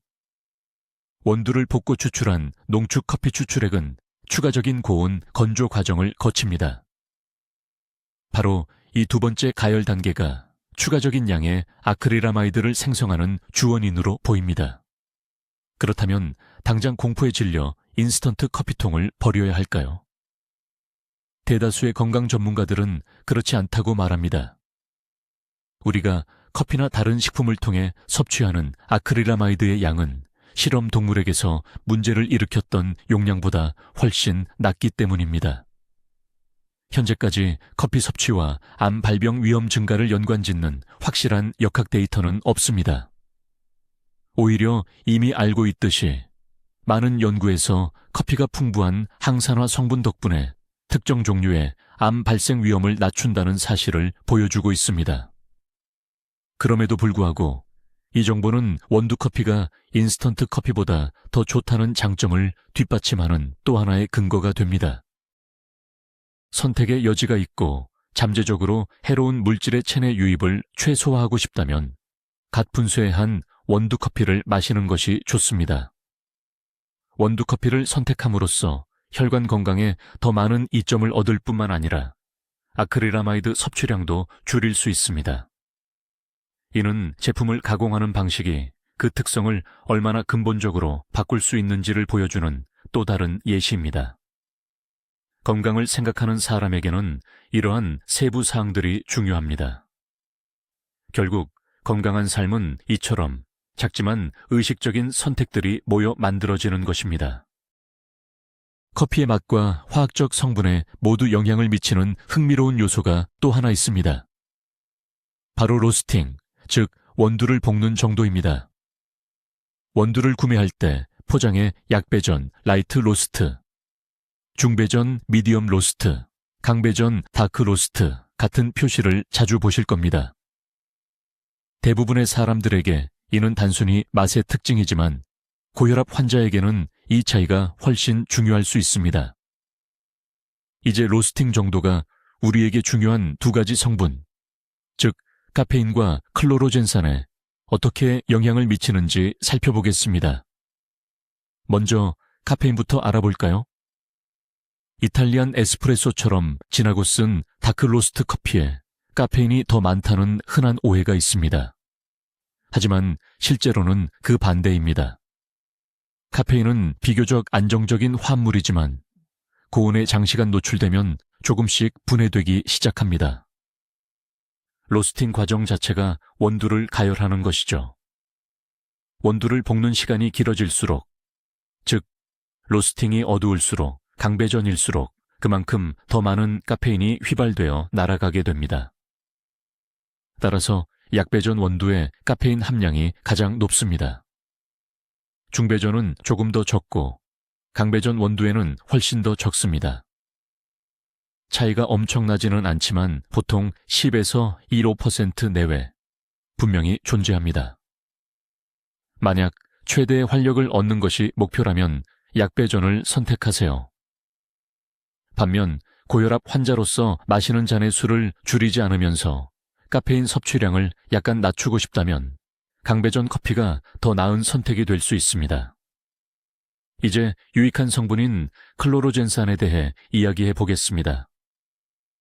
이 성분은 카페인과 상황이 정반대입니다. 클로로젠산은 카페인과는 달리 온도에 매우 민감합니다. 로스팅 시간이 길어질수록 더 많이 파괴됩니다. 볶지 않은 생두에 이 성분이 최대치로 들어있으며 약배전에서는 함량이 줄어들지만 여전히 상당량 남아 있습니다. 하지만 강배전에서는 초기 함량 대비 50%, 많게는 90%까지 감소할 수 있습니다. 여기서 딜레마가 발생합니다. 약배전 커피는 카페인 고혈압 환자에게는 부담이 많지만 유익한 항산화 물질 또한 많습니다. 반면 강배전 커피는 카페인은 적지만 이건 좋음, 유효한 건강 성분은 거의 남지 않게 됩니다. 그럼 어떤 선택이 좋을까요? 흔히 그렇듯 황금률은 바로 중배전입니다. 이 로스팅 단계가 최적의 균형을 제공합니다. 약배전에 비해서는 카페인 함량이 다소 낮아지지만 귀중한 클로로젠산과 기타 폴리페놀 성분은 충분히 보존되기 때문입니다. 중배전 커피는 맛과 활력뿐 아니라 건강상 이점까지 함께 얻고자 하는 분들에게 일상적으로 가장 많이 추천되는 선택지입니다. 그러니 다음번 매장에서 커피를 고르실 때 원두의 품종뿐 아니라 로스팅 정도에도 꼭 관심을 기울이시기 바랍니다. 이 작은 차이가 여러분의 건강 상태에 맞춰 커피를 조절하는 데 큰 도움이 될 것입니다.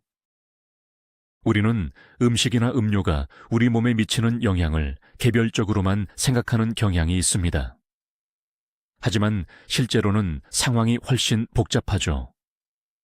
커피 한 잔의 효과는 우리가 어떤 상황에서 그것을 마시느냐에 따라 크게 증폭되거나 변할 수 있습니다. 특히 고혈압 환자에게 가장 위험한 조합 중 하나는 바로 커피와 스트레스입니다. 전형적인 상황을 가정해 봅시다. 회사에서는 마감 시한이 임박했고 보고서를 당장 제출하라고 상사가 독촉합니다. 몸은 지치고 긴장되어 있죠. 이때 우리는 정신을 차리고 집중하기 위해 진한 커피를 타러 갑니다. 이 순간 우리 몸속에서는 무슨 일이 벌어지고 있을까요? 스트레스 상황 자체만으로도 이미 교감신경계가 활성화되고 아드레날린과 코르티솔 같은 스트레스 호르몬이 분비됩니다. 심장은 평소보다 더 빠르게 뛰고 혈관은 수축하며 혈압은 이미 안정 상태보다 높아져 있습니다. 이는 위협에 대한 우리 몸의 자연스러운 반응입니다. 이제 여기에 카페인이 추가됩니다. 카페인은 우리가 알다시피 스트레스 호르몬 분비를 촉진하며 정확히 똑같은 작용을 합니다. 결국 심혈관 시스템에는 2중, 아니 3중의 충격이 가해지는 셈입니다. 혈중 스트레스 호르몬 수치는 엄청나게 치솟습니다. 같은 커피를 평온한 상태에서 마셨을 때보다 훨씬 더 강하게 혈압이 급상승하는 것이죠. 이는 심장과 혈관벽에 극단적인 최고 부하를 일으킵니다. 이러한 상황이 규칙적으로 반복되면 심혈관 시스템이 마모되고 고혈압이 악화되는 지름길이 됩니다. 더 나아가 이 조합은 악순환을 만듭니다. 스트레스 상태에서 커피를 마시면 일시적인 활력과 안도감을 느낄 수 있습니다. 뇌는 스트레스, 커피, 편안해짐이라는 이 연결고리를 기억합니다. 다음번에 비슷한 상황이 생기면 무의식적으로 손이 커피잔으로 향하게 되죠.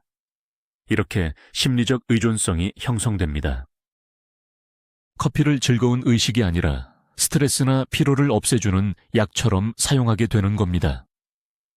하지만 실제로 이 약은 우리 몸이 받고 있는 생리적 스트레스만 가중시킬 뿐입니다. 그렇다면 어떻게 해야 할까요? 이 두 가지 개념을 분리하는 것이 매우 중요합니다. 커피는 스트레스와 싸우는 도구가 아니라 보상이자 즐거움이어야 합니다. 만약 극도로 긴장되고 예민한 상태라면 커피 한 잔은 당신이 스스로에게 줄 수 있는 최악의 선택입니다. 대신 긴장을 해소할 수 있는 다른 건강한 방법을 시도해 보세요. 5분간 잠깐 신선한 공기를 마시거나 심호흡을 몇 차례 하고 물 한 잔을 마시거나 가벼운 스트레칭을 하는 겁니다. 그리고 마음이 조금 진정되었다고 느꼈을 때 그제야 고요한 분위기에서 커피의 맛과 향을 음미하며 마셔야 합니다. 기억하십시오. 커피는 지친 몸을 억지로 채찍질하는 용도가 아니라 휴식을 위한 것입니다. 고혈압 환자라면 이 규칙을 반드시 지켜야 할 철칙으로 삼아야 합니다. 커피를 마시면 속이 불편하거나 단순히 카페인 섭취를 줄이고 싶지만 따뜻한 한 잔과 함께하는 아침 루틴은 포기하기 싫다면 너무 절망할 필요는 없습니다. 잠을 깨우는 것은 물론 특히 고혈압 환자분들의 건강에 추가적인 이점까지 줄 수 있는 훌륭한 대체제들이 아주 많습니다. 첫 번째이자 가장 흔한 대안은 바로 녹차입니다.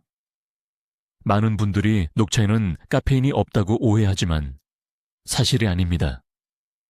녹차도 카페인이 들어있지만 보통 커피에 비해 2, 3배 정도 적습니다. 하지만 핵심적인 차이는 양이 아니라 작용 방식에 있습니다. 녹차의 카페인은 탄닌 성분과 결합되어 있기 때문에 혈액으로 흡수되는 속도가 훨씬 느리고 부드럽습니다. 이 덕분에 혈압의 급격한 상승이나 불안정한 상태를 유발하지 않습니다. 게다가 녹차는 카테킨, 특히 EGCG, 에피갈로카테킨, 갈레이트 와 같은 다른 유익한 성분의 함량에 있어서도 단연 최고입니다.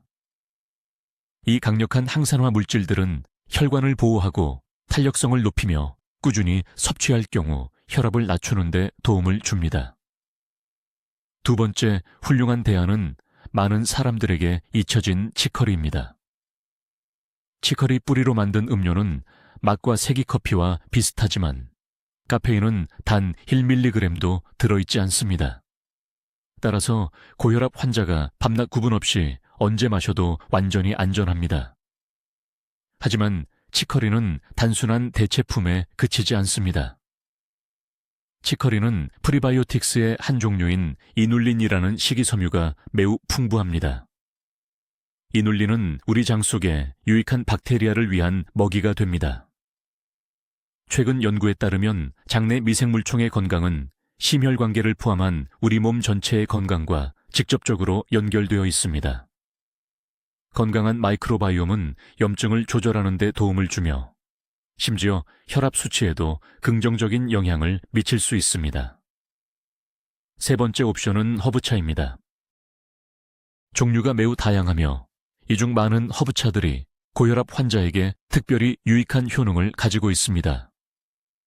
예를 들어 히비스커스 차카르카데는 여러 연구를 통해 꾸준히 마실 경우 혈압을 부드럽게 낮추는 능력이 입증되었습니다. 페퍼민트나 레몬밤 차는 신경계를 진정시키고 스트레스 해소에 도움을 줍니다. 스트레스는 혈압을 높이는 주요 요인 중 하나입니다. 또한 캐모마일 차는 수면의 질을 높여주는데 이는 고혈압 관리에 있어서 매우 중요한 부분입니다. 또한 일부 문화권에서 인기 있는 보리나 호미를 기반으로 한 음료를 시도해 볼 수도 있습니다. 이 역시 카페인이 없으며 부드럽고 편안한 맛을 제공합니다. 다양한 옵션을 시도하고 실험해 보세요. 이 과정을 통해 여러분은 단순히 커피 대체품을 넘어 심장과 혈관 건강을 위한 작지만 확실한 매일의 습관이 될 새로운 최애 음료를 발견할 수도 있을 것입니다. 오늘은 또 다른 중요한, 하지만 종종 간과되는 측면, 바로 커피 섭취의 심리학에 대해 이야기해 볼까 합니다. 우리에게 커피는 단순한 음료 그 이상입니다. 하루의 일과를 구성하고 작업 전환을 돕는 하나의 의식, 습관이자 닭과 같은 존재죠. 아침에 마시는 커피 한 잔은 새로운 하루의 시작을 상징합니다. 직장 내 커피 브레이크는 잠시 멈추고 동료들과 대화하며 일상에서 벗어날 수 있는 기회고요. 친구와 커피 한 잔 하자고 만나는 것은 사회적 교류의 한 형태입니다. 이처럼 의식적이고 심리적인 요소는 때로는 카페인의 실제적인 생리적 효과보다 더 중요할 때가 있습니다. 그래서 의사가 고혈압 환자에게 커피를 끊어야 합니다 라고 말하면 사람들은 이를 단순한 식단 제한이 아닌 자신의 삶에서 중요한 부분, 즉 즐거움과 안정감의 원천을 박탈당하는 것으로 받아들이는 경우가 많습니다. 커피의 잠재적인 해로움을 알면서도 끊기 힘든 이유가 바로 여기에 있습니다. 사람들이 두려워하는 것은 각성 효과가 아니라 그 의식 자체를 잃는 것입니다. 그렇다면 이 상황에서 우리는 어떻게 해야 할까요? 성공의 열쇠는 습관을 부수는 것이 아니라 수정하는 데 있습니다. 의식 자체를 포기할 필요는 없습니다. 그 내용을 대체하기만 하면 됩니다. 만약 당신에게 잠을 깨워주는 아침 커피 한 잔이 중요하다면 일반 커피 대신 디카페인이나 치커리차로 바꿔보세요. 향, 손에 느껴지는 따뜻한 머그잔, 하루를 시작하기 전 자신만의 몇 분간의 시간 등 그 과정 자체는 유지됩니다. 뇌는 익숙한 신호를 받지만 몸은 자극제를 섭취하지 않게 됩니다. 직장에서 커피가 휴식의 구실이 된다면 그 휴식 자체는 그대로 유지하세요. 다만 커피 대신 좋은 녹차나 허브차 한 잔을 마셔보세요. 여기서 중요한 것은 음료가 아니라 업무에서 잠시 벗어나 쉬는 그 전환의 순간입니다. 여전히 탕비실에 가서 창가에 서 있거나 동료들과 이야기를 나눌 수 있습니다. 의식은 그대로 남고 그 내용물만 더 건강해지는 것이죠. 친구와의 만남이 카페에서의 라떼와 연결된다면 메뉴를 자세히 살펴보세요. 오늘날 거의 모든 카페에서 카카오, 베리에이드, 스무디, 다양한 차 등 여러 대안을 찾을 수 있습니다. 여전히 같은 테이블에 앉아 대화하고 분위기를 즐길 수 있습니다.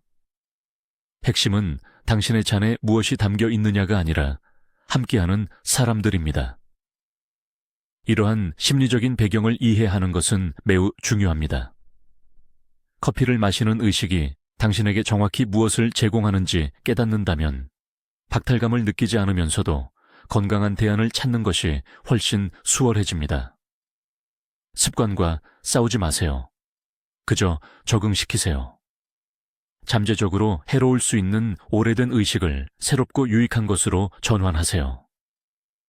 이는 의지력과 금지령에만 의존하는 것보다 훨씬 효과적이며 흔히 실패와 죄책감으로 이어지는 악순환을 막을 수 있습니다. 커피 세계에는 정말 다양한 음료가 있고 각각 우리 몸에 미치는 영향도 다릅니다. 오늘은 대부분의 커피 메뉴의 기본이 되는 이탈리아의 두 클래식, 바로 에스프레소와 아메리카노를 비교해 보겠습니다. 흔히 에스프레소는 가장 강렬하고 독한 커피, 아메리카노는 그에 비해 가볍고 물을 탄 버전이라고 생각하기 쉽습니다. 맛만 놓고 본다면 이 말은 사실입니다. 에스프레소는 작고 농축되어 있으며 깊고 진한 풍미가 특징입니다. 아메리카노는 이 에스프레소에 뜨거운 물을 많이 추가해 희석한 것이기 때문에 맛이 더 부드럽고 강도가 약합니다. 하지만 카페인 함량을 기준으로 보면 이야기는 완전히 달라집니다. 표준 에스프레소 한 잔 원샷은 대략 30ml 정도입니다. 이 작은 잔에 들어있는 평균 카페인 양은 60에서 80mg 사이입니다. 밀리리터당 농도는 매우 높지만 한 잔 자체의 절대적인 카페인 양은 엄청나게 많지는 않습니다. 아메리카노는 에스프레소 원 샷의 100에서 150ml의 뜨거운 물을 넣은 것입니다. 음료의 부피는 몇 배로 늘었지만 카페인 양은 그대로 60에서 80mg으로 동일합니다. 다시 말해 표준 아메리카노 한 잔을 마셔도 에스프레소 원 샷과 똑같은 양의 카페인을 섭취하게 되는 것입니다. 차이는 단지 더 오랜 시간, 더 많은 액체로 마신다는 점뿐입니다. 그럼 여기서 함정은 무엇일까요? 바로 음료의 크기에 있습니다. 우리는 에스프레소를 큰 머그잔으로 마시는 경우가 거의 없습니다. 하지만 아메리카노나 카푸치노, 라테 같은 에스프레소 기반 음료는 300, 심지어 400ml에 달하는 대용량으로 자주 주문됩니다. 그리고 바리스타는 보통 이 큰 사이즈를 만들 때 에스프레소 샷을 하나가 아닌 2개를 사용합니다. 이렇게 되면 여러분이 마시는 큰 아메리카노나 라테에는 60에서 80mg이 아니라 120에서 160mg의 카페인이 들어가게 됩니다. 이 정도 양은 고혈압 환자의 일일 권장량에 가까운 상당한 양입니다. 여기서 우리가 얻을 수 있는 교훈은 무엇일까요? 아메리카노의 부드러운 맛과 큰 용량에 속지 마십시오. 항상 바리스타에게 여러분의 음료에 에스프레소 샷이 몇 개 들어가는지 확인하는 습관을 들이세요. 특히 고혈압 환자라면 에스프레소 샷 하나를 기본으로 한 음료를 주문하는 것이 가장 안전한 방법입니다. 에스프레소를 좋아하신다면 작은 한 잔은 통제 가능한, 과하지 않은 카페인 복용량을 제공하는 훌륭한 선택입니다. 아메리카노를 선호하더라도 큰 잔이라 할지라도 샷 하나로 만들어 달라고 요청하세요. 그렇게 하면 자극제 카페인을 2배로 섭취할 위험 없이 더 오랫동안 음료를 즐길 수 있습니다. 이러한 미묘한 차이를 이해하는 것이 카페에서 더 현명한 선택을 하고 하루 카페인 섭취량을 더욱 잘 관리하는 데 도움이 될 것입니다. 그동안 저희는 카페인 밀리그램, 클로로겐산, 로스팅 정도 같은 아주 미세한 부분까지 깊이 있게 다뤄왔습니다. 물론 이런 세부적인 내용들은 매우 중요합니다. 하지만 마지막으로 한 걸음 물러서서 건강에 대한 전체적인, 즉 총체적인 홀리스틱 접근 방식으로 이 문제를 더 넓게 볼 필요가 있습니다. 커피는 독도 아니고 만병통치약도 아닙니다. 단지 여러분의 생활 습관과 식단 속에 존재하는 수많은 요소 중 하나일 뿐이죠. 따라서 커피가 혈압에 미치는 영향은 다른 모든 요소를 배제하고 따로 떼어놓고 볼 수 없습니다. 두 가지 상황을 한번 가정해 봅시다. 첫 번째 사람, 이반 씨는 과체중이며 운동량이 적고 흡연을 하며 짜고 기름진 음식을 즐겨 먹습니다. 게다가 자주 스트레스를 받고 수면의 질도 낮습니다. 이런 이반 씨가 하루에 블랙커피 한 잔을 마십니다. 두 번째 사람, 피터 씨는 건강한 체중을 유지하고 규칙적으로 운동하며 금연합니다. 식단은 채소와 과일 위주이며 염분 섭취에 신경 쓰고 스트레스 관리를 잘하며 숙면을 취합니다.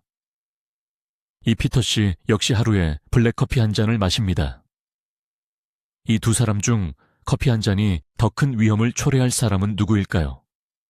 답은 명확합니다.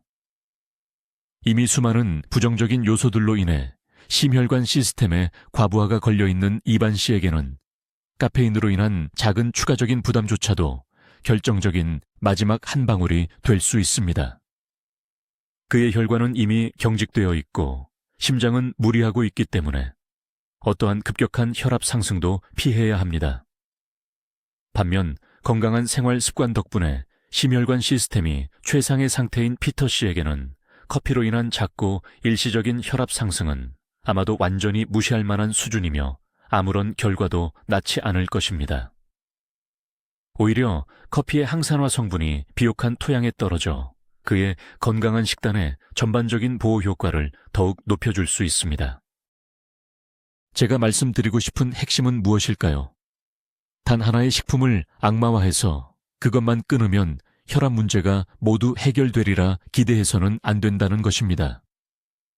반대로 몸에 좋은 커피를 마시기 시작했다고 해서 흡연이나 운동 부족으로 인한 피해를 만회할 수 있으리라 기대해서도 안 됩니다. 고혈압 관리는 복합적인 접근이 필요한 과제입니다. 금연, 체중 정상화, 규칙적인 신체 활동, 그리고 염분 섭취량 감소는 커피를 완전히 끊는 것보다 혈압강에 100배 이상 큰 효과를 가져다 줄 것입니다. 그러므로 커피를 마실까 말까 고민할 때 항상 전체적인 상황을 염두에 두십시오.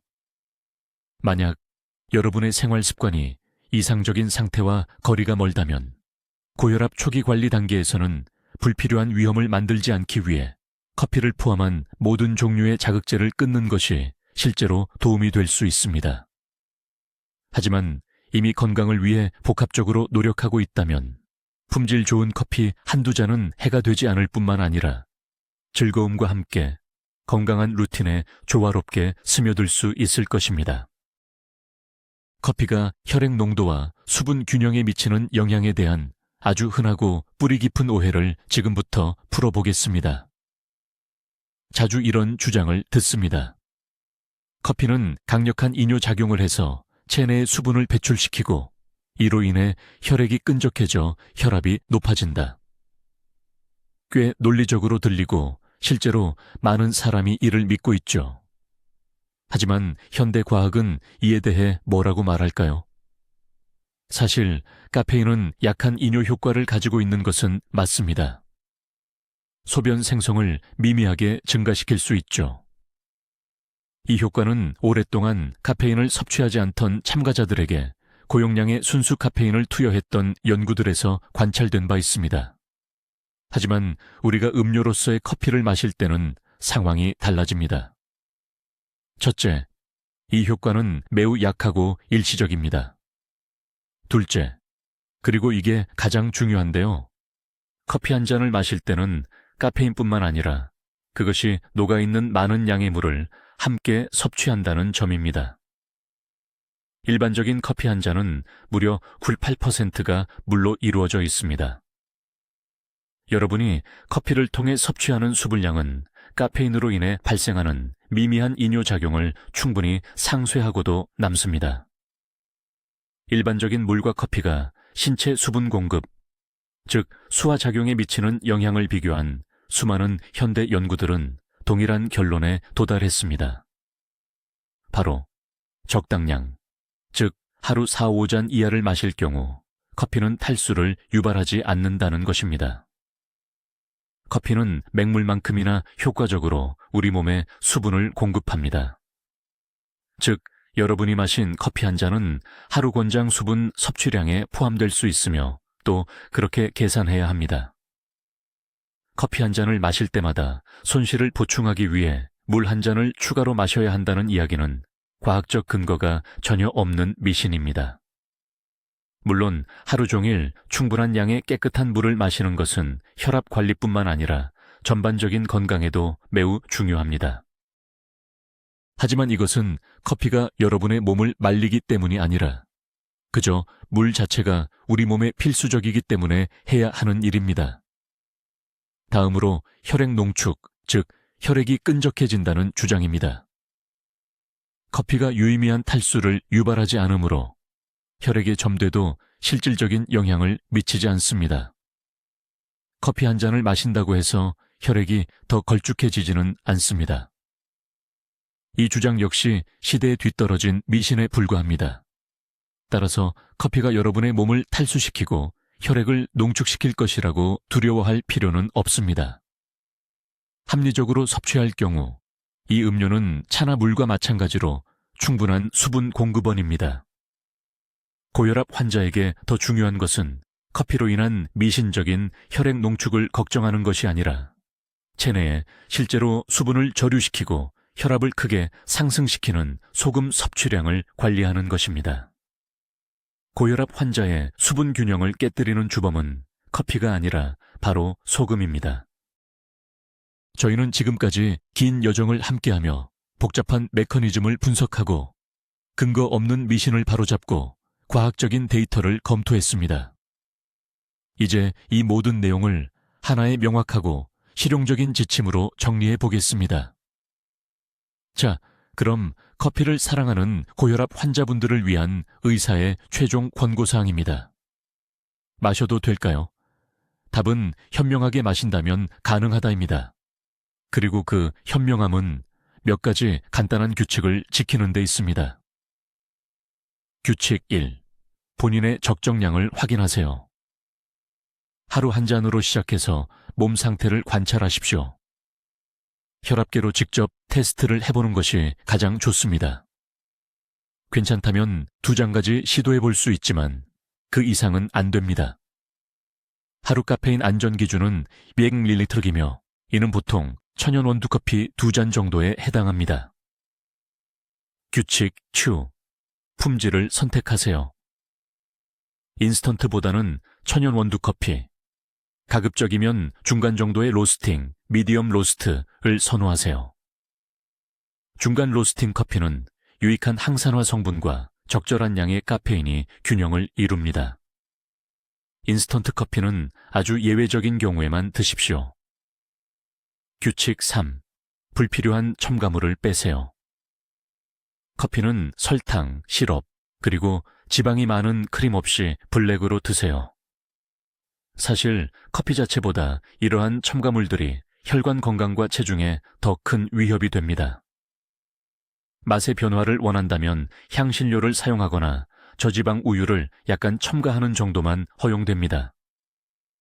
규칙 4. 시간을 지키세요. 공복 상태나 잠에서 깨자마자 커피를 마시는 것은 절대 금물입니다. 이상적인 시간은 아침 식사 후 30-40분 뒤, 오전 9시 30분부터 11시 30분 사이입니다. 혈압 관리에 필수적인 수면을 방해하지 않도록 오후 늦은 시간에는 커피를 피하세요. 규칙, 커피는 스트레스 해소제가 아닙니다. 긴장하거나 극도로 피곤할 때 스스로를 자극하기 위해 커피를 사용하지 마세요. 이는 심장에 위험한 이중 부담을 줍니다. 커피는 차분한 시간에 즐기는 오직 즐거움을 위한 의식이어야 합니다. 규칙 육추, 몸의 소리에 귀 기울이세요. 커피를 마신 후 심장이 두근거리거나 두통, 불안감, 흉통을 느낀다면 이는 즉시 커피 섭취를 중단해야 한다는 명확한 신호입니다. 여러분의 몸은 어떤 권고사항보다 현명합니다. 규칙 7. 약물 상호작용을 기억하세요. 절대 커피로 약을 삼키지 마십시오. 약물 복용과 커피 한 잔 사이에는 최소 한두 시간의 간격을 두어야 합니다. 그리고 반드시 주치의와 상담하십시오. 규칙 8. 전체적인 그림을 보세요. 커피는 여러분의 생활 방식에서 아주 작은 부분일 뿐입니다. 체중 조절, 금연, 신체 활동, 그리고 올바른 식단이 커피 문제보다 심장 건강에 훨씬 더 중요합니다. 이 간단한 규칙들을 잘 따른다면 여러분은 좋아하는 커피를 안전하게 즐기면서 기쁨뿐만 아니라 건강상의 이점까지 얻을 수 있을 것입니다. 자, 이제 저희의 대규모 조사 결과를 총정리해 보겠습니다. 가장 핵심적인 결론은 무엇일까요? 아마도 가장 중요한 결론은 이것일 겁니다. 커피와 고혈압 문제에 있어서는 무조건 된다, 혹은 무조건 안 된다는 식의 극단적인 대답은 존재하지 않는다는 것입니다. 늘 그렇듯 진실은 그 중간, 즉 세부적인 디테일과 뉘앙스에 숨어 있습니다. 저희가 알아낸 바로는 수십 년 동안 고혈압 환자들에게 주입되어 온 커피에 대한 공포심은 과장되어 있으며 이는 구식 자료에 기반한 것입니다. 현대 과학은 커피가 고혈압을 유발하지 않으며 오히려 강력한 항산화 성분 덕분에 올바르게 접근하면 건강한 식단의 일부가 될 수도 있다고 말합니다. 우리가 이해해야 할 핵심 전환점은 커피를 마신다는 사실 자체가 아니라 어떻게, 언제, 얼마나, 그리고 어떤 커피를 마시는지가 중요하다는 점을 인식하는 것입니다. 같은 한 잔의 커피라도 상황에 따라 안전한 즐거움이 될 수도 있고 위험한 유발 요인이 될 수도 있습니다. 위험은 음료 자체보다는 우리의 습관에 숨어 있습니다. 공복에 마시기, 리터 단위로 과도하게 마시기, 설탕을 잔뜩 넣어 마시기, 스트레스 상태에서 마시기 등 말입니다. 우리는 카페인의 해로움과 설탕의 해로움을 구분하는 방법을 배웠고 드립 커피와 인스턴트 커피의 차이점을 이해했으며 우리 자신의 몸이 가장 정확한 지표임을 깨달았습니다. 아마도 오늘 우리가 알게 된 가장 놀라운 사실은 내성 현상 때문에 고혈압 환자에게는 가끔 몰아서 포금하는 것보다 규칙적으로 적당량을 섭취하는 것이 더 안전할 수 있다는 점입니다. 이것은 기존의 통념을 완전히 뒤집는 내용입니다. 이 영상이 여러분이 이 복잡한 주제를 이해하고 정보에 입각한 현명한 결정을 내리는 데 필요한 모든 도구를 제공했기를 바랍니다. 이 긴 영상을 끝까지 시청해 주셔서 정말 감사합니다. 만약 이 영상이 유익했다면 저희 채널을 응원해 주세요. 좋아요를 누르고 구독해 주시고 알림 설정을 하셔서 새로운 영상을 놓치지 마세요. 이제 시청자 여러분께 질문 하나 드릴게요. 여러분의 커피와의 관계는 어떻습니까? 혈압이 높을 때도 커피를 드시는 편인가요? 건강 상태에 어떤 영향을 미치는지 눈치채셨나요? 여러분의 경험과 의견을 댓글로 공유해 주세요. 여러분의 이야기는 저희 모두에게 매우 흥미롭고 중요합니다. 모두 건강하시고 현명하게 커피를 즐기세요.